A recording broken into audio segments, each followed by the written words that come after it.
Exercise 8. Write a story in about 100 words using the given hints. অর্থাৎ নিচের যে hints দেওয়া আছে, হিন্টস মানে পয়েন্টস আমরা যেগুলো বলি, সেগুলো ব্যবহার করে 100 শব্দের মধ্যে একটা স্টোরি রাখো। Give a suitable title to the story, এবং তোমার স্টোরিতে একটা সুইটেবল টাইটেল অর্থাৎ যথোপযুক্ত টাইটেল দাও। দেখো, তাহলে স্টোরি মানেই আমরা সবসময় বুঝবো যে এরকম মাধ্যমিকেও, শুধু 9 না, মাধ্যমিকেও যখন তোমরা দেখবে যে মাধ্যমিকেও স্টোরি লিখতে গেলে এরকম একটা আউটলাইন দিয়ে দেওয়া থাকে, ঠিক আছে? আউটলাইনটা কি? আউটলাইনটা গল্পটা সংক্ষেপে বলা থাকে, সেটাকে তোমাকে সেন্টেন্স তৈরি করতে হবে। দেখো হিন্টসে কি আছে, সবার প্রথম বলা আছে two cats find a piece of bread, দুটি বিড়াল এক টুকরো রুটি খুঁজে পায়। তারপর কি বলছে? ফাইট ওভার ইট, সেটা নিয়ে লড়াই করে। মাঙ্কি অ্যারাইভস, বাঁদর চলে আসে।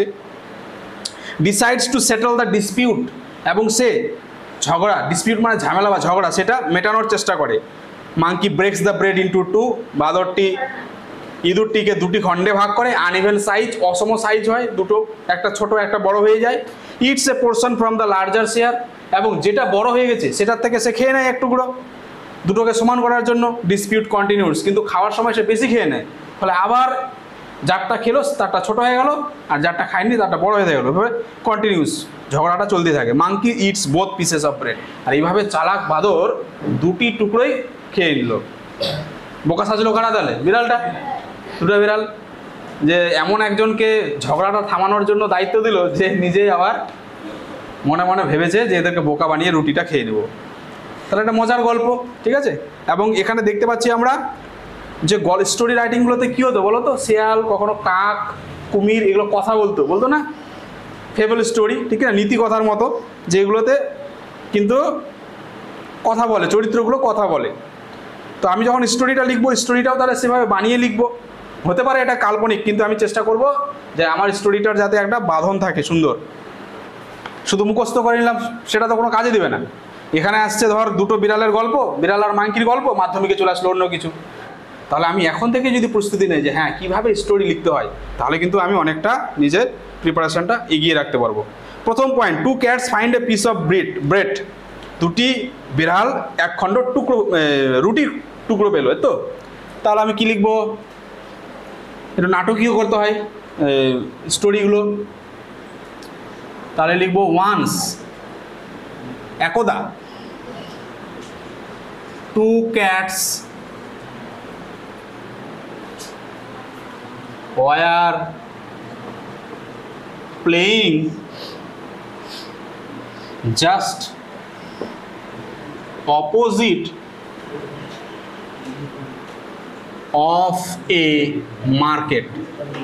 আচ্ছা, বিড়াল দুটি যে রুটি খুঁজে পাবে তার তো একটা কারণ আছে, ঠিক না? জঙ্গলে তো হঠাৎ রুটি খুঁজে পাবে না। তার জন্য আমরা কি যুক্তি দিলাম যে একদা দুটি বিড়াল খেলা করছিল। কোথায় খেলা করছিল? অপোজিট অফ এ মার্কেট, একটা বাজারের মানে পেছনে খেলা করছিল, ঠিক আছে? তারপরে তারা এবার রুটিটা খুঁজে পাবে। তাহলে suddenly they find a piece of bread in their way. এবার হঠাৎ করে সাডেনলি তারা they find a piece of bread in their way, তাদের রাস্তার মধ্যে একটা রুটির টুকরো খুঁজে পেল। তারপরে কি হবে? পরের পয়েন্ট লেখা আছে, দেখো পয়েন্টটা লেখা আছে ফাইট ওভার ইট। কে যে ফাইট করলো? সাবজেক্ট নেই, সাবজেক্ট আছে কি? শুধু ভার্ব দেওয়া আছে, ফাইট ওভার ইট। তাহলে কি হবে? দে আমরা লাগাতে পারি, যে দে স্টার্টেড ফাইটিং বা দে ফট ফর ইট। দেখো আর একটা জিনিস খেয়াল করে দেখো, আমি পাস্ট টেন্সে লিখেছি না, এই ওয়ার, হ্যাঁ, তারপরে দেখো, ও সরি, এটা ফাইন্ড করে দিচ্ছি, তাহলে এটা ফাউন্ড করে দেবো। পাস্টে করতে হয়, হ্যাঁ, এটা মনে রাখবে যে স্টোরি মানে আমাকে পাস্ট টেন্সে করতে হবে। দে ফাউন্ড, এটা হবে they found a piece of bread. তাহলে এবার ফাইটটাকে আমাকে তাহলে ফট করতে হবে বা স্টার্টেড ফাইটিং করতে হবে। তো কেন লড়াইটা করবে? লড়াই করার কারণটা কি? লড়াই করার কারণ হলো যে দুজনে খেতে চাইছে, ঠিক না? তা সেই কারণটা আমাকে লিখতে হবে আগে। তাহলে আমি লিখবো they wanted to eat the bread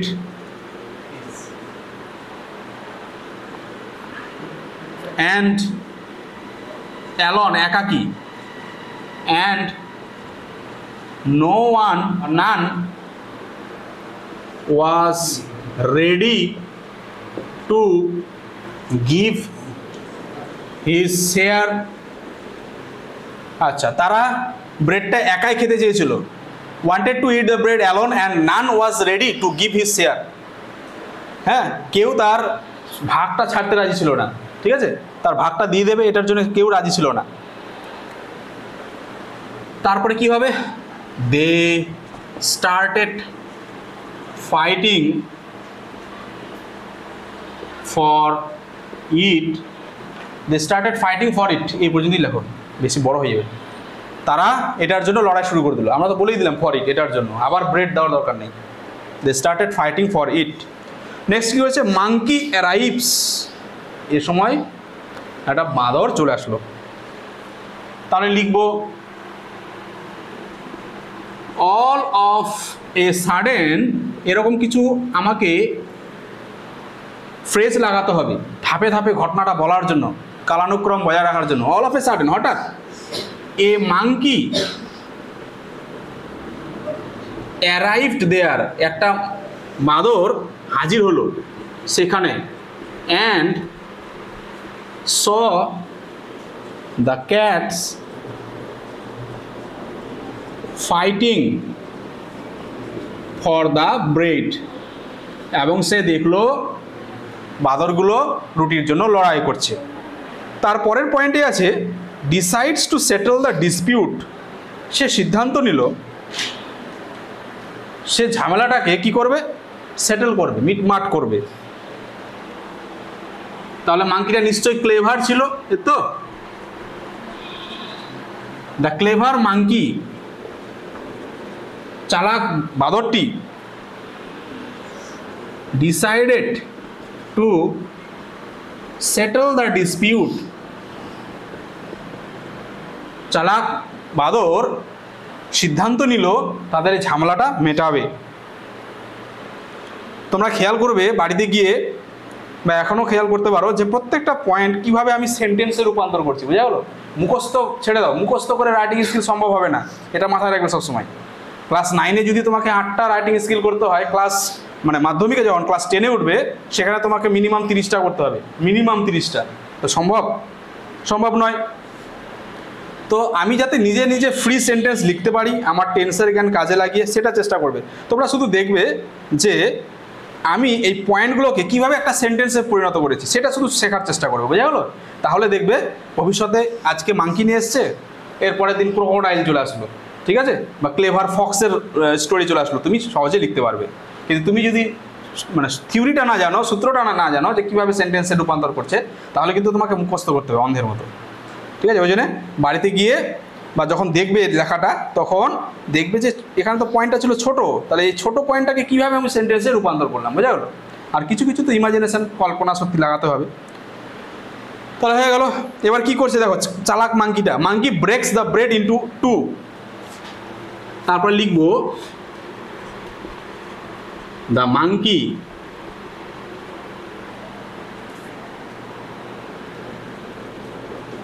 broke the bread into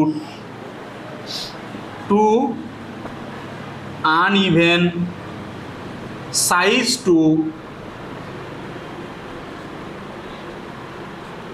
distribute it to the cats. বিড়াল দুটিকে দেওয়ার জন্য দুটো অসমান, আনইভেন সাইজ, অসমান ভাগে ভাগ করলো। এবার অসমান যখন হয়ে গেল, একটা ছোট একটা বড় হয়ে গেল, বিড়ালগুলো তখন কি আবার লড়াই শুরু করবে। যার বড় হয়েছে সে তো চুপচাপ থাকবে, আর যার ছোট হয়ে গেছে, মাঝখানে ভাগ করতে পারেনি, সে তো তখন বলবে যে আমারটা ছোট হয়ে গেল, তোমারটা বড় হয়ে গেল, ঠিক না? এরকম শুরু হয়ে গেল।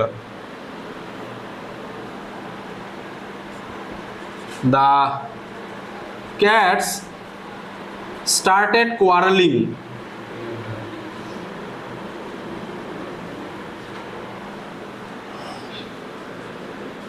for the larger share. আচ্ছা, বিড়ালগুলি আবার লড়াই শুরু করে দিল বড় ভাগটা নেওয়ার জন্য। কেউ রাজি ছিল না ছোট অংশটা নেওয়ার জন্য। No one was ready to take the smaller part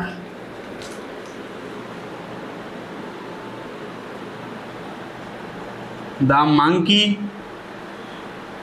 then ate a portion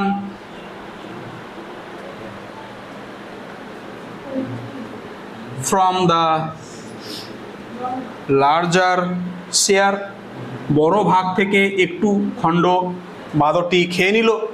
ate a portion from the larger share,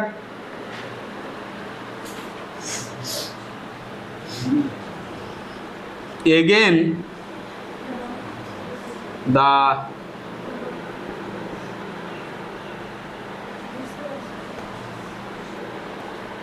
piece of breads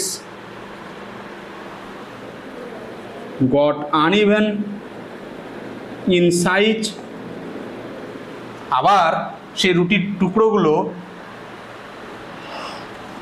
the pieces of breads got uneven in size, আবার অসম size হয়ে গেল।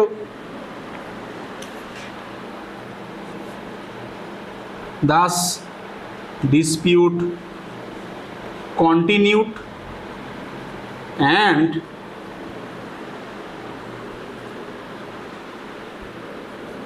the monkey ate larger portion of the bread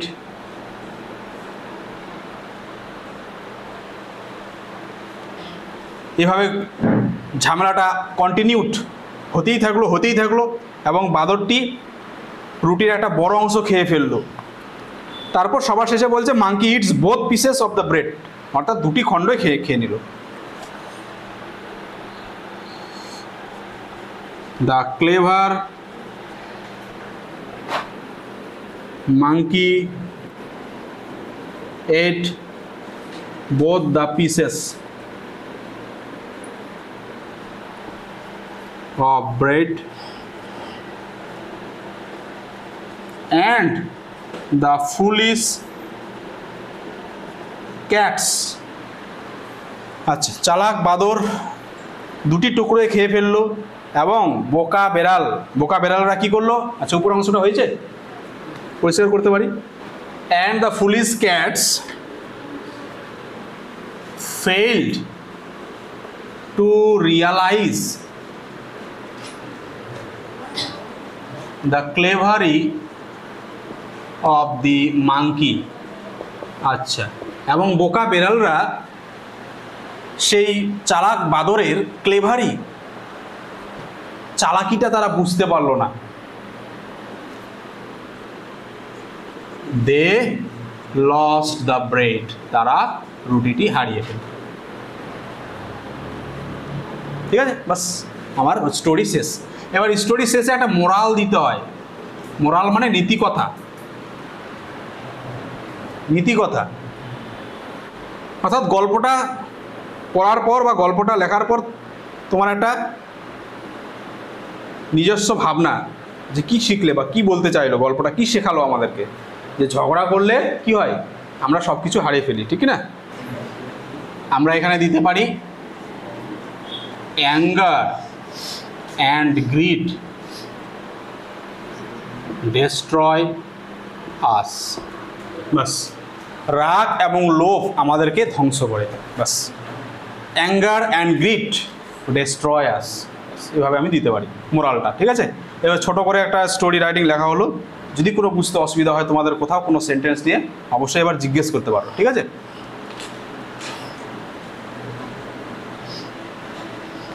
খুব বড় সাইজও করা হয়নি, একদম ছোট। 2 cats and a monkey, এই টাইটেলটা তোমরা অন্য কিছুও দিতে পারো, ঠিক আছে? 2 cats fighting for a bread, এটাও দিতে পারো, যে দুটি বিড়াল রুটির জন্য লড়াই করছে, এরকম তোমরা দিতে পারো।